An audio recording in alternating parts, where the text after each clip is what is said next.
Ассалаумағалейкум достар, сіздермен бірге FC Спорт каналы. Қазақ бокс тарихында көптеген талантты боксшылар бар екен білесіздер. Солардың ішінде ерекше тарихта атын қалдырған Бекзат Саттарханов. Осы видеода сол кісі жайлы толық білетін боласыздар. Ал дайын болсаңыздар, бастайық.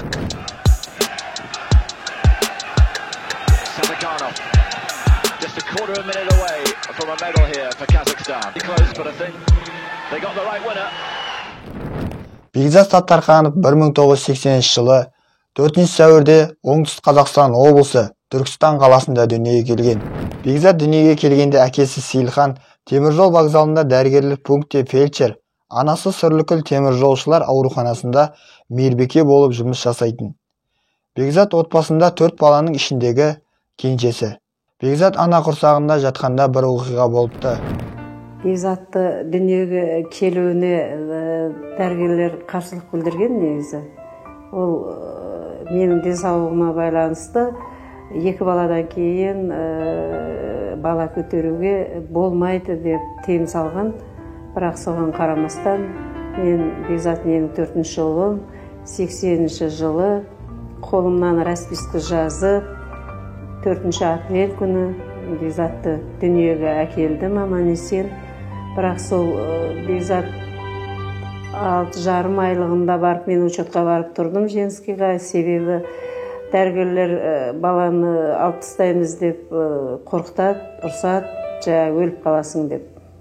Сөйтіп бармай жүріп, 6,5 айында барып дәрігерге көріндім. Сонда бір Раиса Ефимовна деген акушер гинеколог үлкен возрастта апайымыз болатын. Сол кісі маған: Соня, там, я не знаю, кто лежит, еще один Сейілхан лежит дейді. Ол уақытта өзі жоқ, қыз бола ма, ұл бола ма, оны ешкім білмейді. Жағдегі дәрігер сөйтіп айтады, оның анау сердцебиениесі білмеймін кімге ұқсайтын, тигрге ұқсай ма, левқа ұқсай ма, ошым бір басқа балаларға ұқсамайтын бір сердцебиениесі бар Бекзаттың деп ерекшелігін айтқан ғой. Енді сонда 6,5 ай болатын Бекзатқа.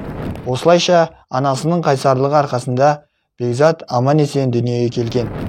1986-1996 жылдар аралығында Абай атындағы интернатта, кейін Жұмабек Еділбаев орта мектебінде білім алған соң, Мұхтар Әуезов атындағы Оңтүстік Қазақстан облысы мемлекеттік университетінде дене шынықтыру факультетіне түсіп, кейін Түркістан қаласындағы Қожа Ахмет Яссауи атындағы Қазақ-Түрік лицейіндегі заң факультетін тәмамдаған. Бала Бекзат ағаларының кеңесімен бірінші күреспен шұғылданған, бірақ оған қатты ынтасы болмаған соң боксқа ауысқан. Сол шұғылданғанына 2 ай болмастан бірінші жарысында финалға шығып чемпион атанған. Сол жарысында сыйлық ретінде Түркістан 95 деген қышқұмыр алған.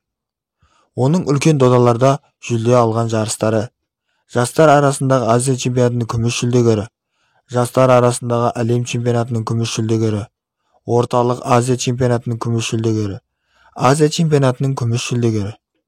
Ұлттық құрамаға енді келген кезінде бапкерлерді қатты таңғалдырған сәті физикалық жаттығулардан кейін тамыр соғысын тексергенде өте тез қалыпты жағдайға келген байқаған. Жүгіргенде де бірінші келетін болған. Сол кезде Бекзаттың жасы небәрі 20-да болған. Бекзат олимпиадаға бармай тұрып, федерация басшылары Бекзатты баласынып қатты сенім артпай, олимпиадаға басқа боксшыны апармақшы болған. Бапкерлерінің арқасында Бекзат Сидней олимпиадасына барады деп шешім шығарған. Осы олимпиадаға барып менің осы мақсатым еліміздің көк туын биікке желбіретсем ба деген. Барып әшейін бару болмайды ғой. Барғаннан кейін обязательно алтын медаль алу керек. Еліміз, халқымыз қуанышқа келтіру керек. Үлкен халқымыз артымыздан үміт күтіп отыр. Сөйтіп 2000 жылдың қыркүйек айында Қазақстан спортшылары кенгуру отаны Австралияға аттанады. Бекзат құрамадағы ағалары Ермахан, Болат соларға бой ұсынып және кеңес алып жүрді. Сонымен жеребе тартылып, бірінші жекпе-жегін румыниялық Бобрнатпен кездесіп, оны оңай жеңіп шықты. Екінші айналымда қарсыласы африкалық Матебула. Бұны 16-да 5 есебін ұтып, ширек финалға шықты. Оны бұл жақта Барселона Олимпиадасының қола жүлдегері, әлем чемпионатының 2 дүркін қола жүлдегері Пальяни күтіп тұрды.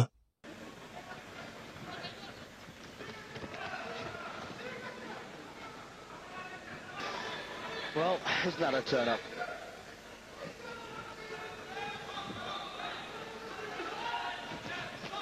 Oh, and this 20-year-old from Kazakhstan. Both looking a little cautious at the moment. One mistake's experience for all his. Paliani is out. No arguments, it was desperately close, but I think they got the right winner.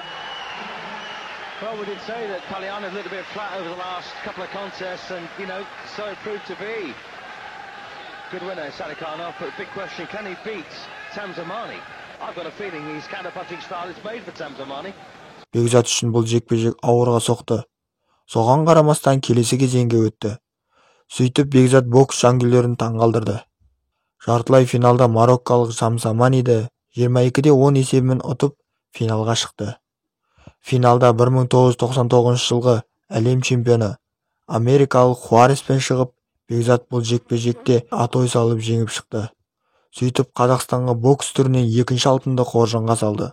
Достар, қызықты жайтты айта кетейін. Бекзат бұл жекпе-жекке Ермаханның майкасын киіп шыққан. Қазақ ырымшыл халық қой. Ермахан ағасының жолын берсін деп киіп шыққаны ғой. Сөйтіп Бекзат 20 жасында қазақ еліне алтын сыйлап, әлемді аузына қаратты.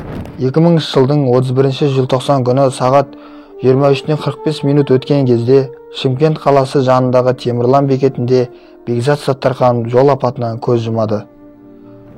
Осындай қамшының сабындай қысқа өмірде Бекзат тарихта өшпестей із қалдырып, қазақ жастарына үлгі тұтар азамат ретінде қалды.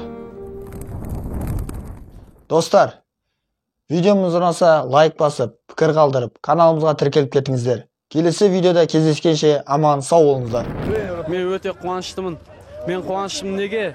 Мен қуаныштымын дүниежүзі халқының алдында Қазақстанның көк туын биікке көтергеніне қуаныштымын. Және дүниежүзі халқының алдында Қазақстан әнұранын шырқатқанына қуаныштымын. Ол қуанышыма мен жеткізген біраз адамдар себепкер болады. Ол адамдар айта кетсек, президент, бокс федерациясының президенті Нұрлан Балғымбаев, федерация президенті Бекет Махмудов, Борис Семенович Сқарашвили, және старший тренер Александр Апачинский, Тұрсын Едилов, және өзімнің тренерлерім Нұрлан Жұмабаев, Анатолий Петрович Визрякин, Круг.